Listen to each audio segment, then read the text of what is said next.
कविता हमारी सोचने वालों के लिए है, दुखियों के आंसू पोंछने वालों के लिए है।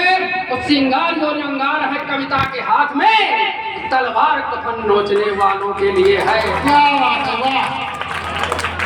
चार पंक्तियां और देखें मेरे लिए, अपने जीवन के लिए मैंने लिखा है।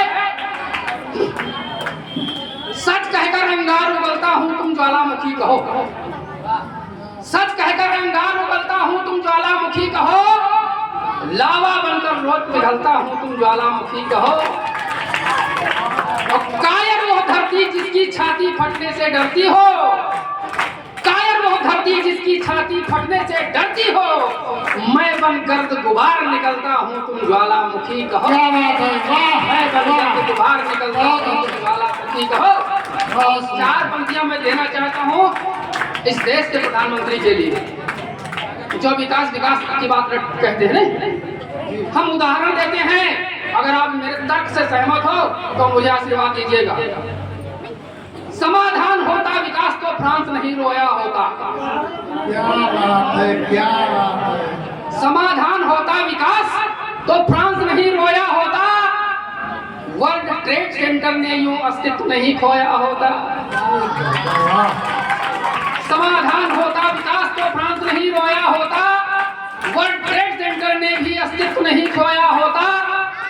बुद्ध और ईसा की छाती पर भी घाव नहीं होते, अतिविशिष्ट कश्मीर में यूं आतंक नहीं बोया होता, अतिविशिष्ट कश्मीर में यूं आतंक नहीं बोया होता। और चार पंक्तियां उन सेकुलर भाइयों के लिए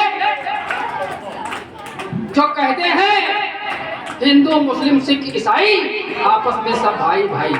नारा बुरा नहीं है, लेकिन आप इतिहास उठाकर देख लीजिए, आज की तस्वीर देख लीजिए, दुनिया के किसी देश में ये नारा चलता है?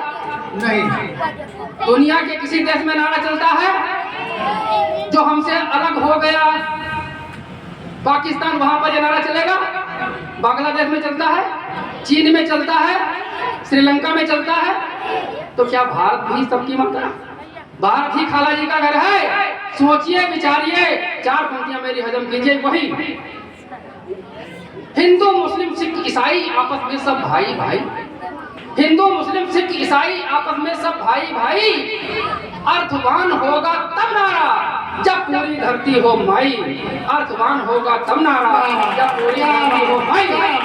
यही हमारे आर्य समाज का मुख्य सिद्धांत है, वसुधैव कुटुंबकम। अगर पूरी दुनिया एक है तो ये नारा सही है, केवल भारत के लिए अन्याय है। चार पंक्तियां मैं और देना चाहूंगा। जो कहते हैं ऐसा होगा तो देश टूट जाएगा। देखें, एक बार बढ़ चुका देश फिर वही बात बेमानी है, एक बार बढ़ चुका देश फिर वही बात बेमानी है। किसने कब कैसे क्यों बांटा सबको पता कहानी है।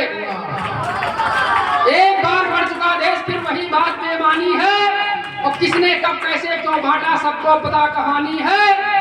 बात बात में देश टूट जाएगा ये कहने वालों, कान खोल कर सुनो, यहाँ जो बचा वो हिंदुस्तानी है। कान खोल कर सुनो, यहाँ जो बचा वो हिंदुस्तानी है। कान खोल कर सुनो, यहाँ जो बचा वो हिंदुस्तानी है। और एक रचना मैं देना चाहूंगा, जो हमारे आर्य विद्वान कहा करते हैं। मैं भी आर्य समाज से जुड़ा रहा हूँ, हमारे भाई साहब जानते हैं। 3 साल मैं जब लालचंदपुर कैसरगंज का मंत्री रहा हूँ, 18-20 साल तक मैं उससे जुड़ा रहा। कुछ कारणों से मुझे अलग कर दिया गया, इससे कोई मुझे मलाल नहीं है। लेकिन देखें, ऐतिहासिक तथ्यों पर आधारित मैं रचना प्रस्तुत करने जा रहा हूँ। अगर किसी को लगे कहीं कोई कमी है और टोक देना बीच में, मैं बैठ जाऊंगा।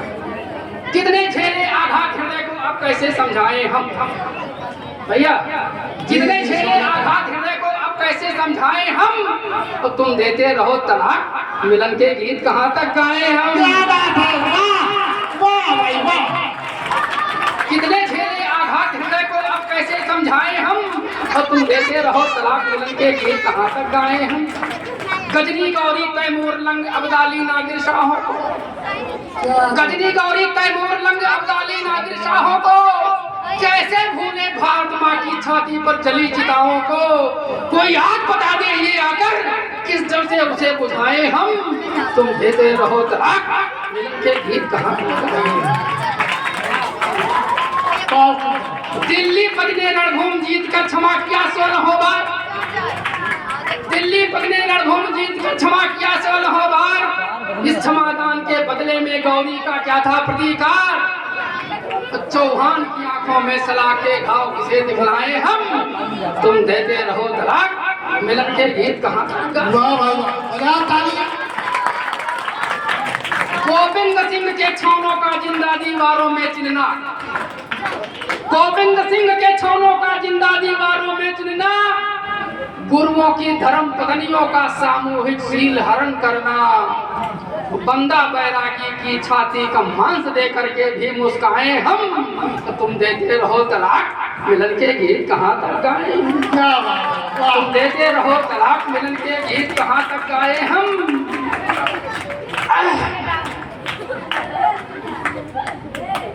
अंग्रेजों से हाथ मिला तुमने हमको लाचार किया, ये सत्य है। 47 के बंटवारे में पहले ही पाकिस्तान बना, 14 अगस्त को, 15 को भारत बना। सब बच्चे जानते हैं, हमारे विद्वत जन जानते हैं, पाकिस्तान पहले बना है हिंदुस्तान। इस पर देखिए, अंग्रेजों से हाथ मिला तुमने हमको लाचार किया, अंग्रेजों से हाथ मिला तुमने हमको लाचार किया, और दुर्दिन की काली छाया में इस देश के टुकड़े चार किया। कश्मीर, बांग्लादेश, भारत के सब चार टुकड़े हुए। अंग्रेजों से हाथ मिला तुमने हमको लाचार किया, दुर्दिन की काली छाया में इस देश के टुकड़े चार किया।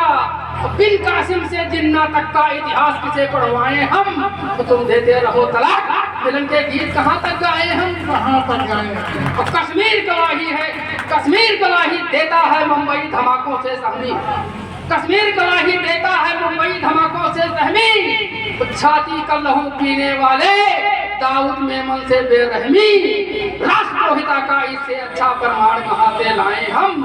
तुम देते रहो तलाक, मिलन के गीत कहाँ तक गाए हम? देते रहो तलाक, मिलन के गीत कहाँ तक गाए हम? लेकिन निराशा की कोई बात नहीं है, हमारे देश को न कोई मिटा सका है न मिटा पाएगा। आप जानते हैं, राम और कृष्ण ये अवतार नहीं थे, साधारण व्यक्ति थे, आप भी मानते हैं। इसी में से कोई ना कोई महापुरुष बनकर खड़ा हो जाएगा और देश को बचा लेगा। बिल्कुल सत्य है। ये हमारी आस्था है, उसी आस्था को हम कई रूपों में परिवर्तित करके देखते हैं। आज समाज में उसको हम विश्वास कहते हैं, सनातन लोग उसको आस्था कहते हैं। इस पर हमने लिखा है भैया, देखें मंच का स्वागत है। मैं कभी हारा नहीं हूँ, मैं कभी हारा नहीं हूँ, मेरे साहस ने धरा के धैर्य को जी भर दिखाया, तो देख कर पौरुष हमारा व्योम ने सिर झुकाया। वाह वाह। देख कर पौरुष हमारा व्योम ने सिर झुकाया, और सूर्य भी प्रातः नमन करता हमारी शक्ति को, सूर्य भी प्रातः नमन करता हमारी शक्ति को। तो क्षमता नहीं प्रभु में चुनौती दे हमारी भक्ति को। सत्य का जय घोष हूँ, आवेश का नारा नहीं हूँ, मैं कभी हारा नहीं हूँ, मैं कभी हारा नहीं, मैं कभी हारा नहीं। सच है हजारों साल मैंने पूर्ण मानव में बना जब जब धरा व्याकुल हुई, ये आज समाज कहता है, और सनातनी भाई कहते हैं राम जी अवतार लेते हैं, और हम आप क्या कहते हैं? पूर्ण मानव, पूर्ण मानव में बना जब जब धरा व्याकुल हुई, पूर्ण मानव में बना जब जब धरा व्याकुल हुई, तंत पाया मंत पाया सृष्टि तक पावन हुई। साधना ने भावना को शब्द में जब जब पिरोया, फिर उठी चारों दिशाएं, जगत का अन्याय रोया। धनुर्धारी राम हूँ, मैं विष्णु बेचारा नहीं हूँ, मैं कभी हारा नहीं हूँ, मैं कभी हारा नहीं हूँ, मैं कभी हारा नहीं हूँ, मैं कभी हारा नहीं हूँ। सच है हजारों साल मैंने दास्तां का बोझ ढोया, हम हजारों साल गुलाम रहे हैं। सच है हजारों साल मैंने दास्तां का बोझ ढोया, प्रलयकारी आंधियों में प्राण धन क्या क्या न खोया, प्रलयकारी आंधियों में प्राण धन क्या क्या न खोया। बहुत सुंदर। सच है हजारों साल मैंने दास्तां का बोझ ढोया, प्रलयकारी आंधियों में प्राण धन क्या क्या न खोया। घास की रोटी चबाकर प्यास आंसू से बुझाई, घास की रोटी चबाकर प्यास आंसू से बुझाई। चिन्ह गए दीवार में पर आह होठों पर न आई, मैं भगत आजाद बिस्मिल कोई आवारा नहीं हूँ, क्या बात है। मैं कभी हारा नहीं हूँ, मैं कभी हारा नहीं हूँ। अंतिम में देखिए, अंतिम चरण, दुनिया में एटम बम है, आतंक है, उन्माद है। दुनिया में एटम बम है, आतंक है, उन्माद है। हर देश मेरी सभ्यता को कर रहा बर्बाद है। सचेत होने की आवश्यकता है। दुनिया में एटम बम है, आतंक है, उन्माद है। हर देश मेरी सभ्यता को कर रहा बर्बाद है। और अस्त्र केवल आस्था का ही हमारे पास है। अस्त्र केवल आस्था का ही हमारे पास है। मैं सनातन हूँ, रहूंगा, दृढ़ यही विश्वास है। उदय का दिन मान हूँ, मैं भोर का तारा नहीं हूँ। मैं कभी हारा नहीं हूँ, मैं कभी हारा नहीं हूँ, मैं कभी हारा नहीं हूँ। मेरे साथ बोलिए एक बार, भारत माता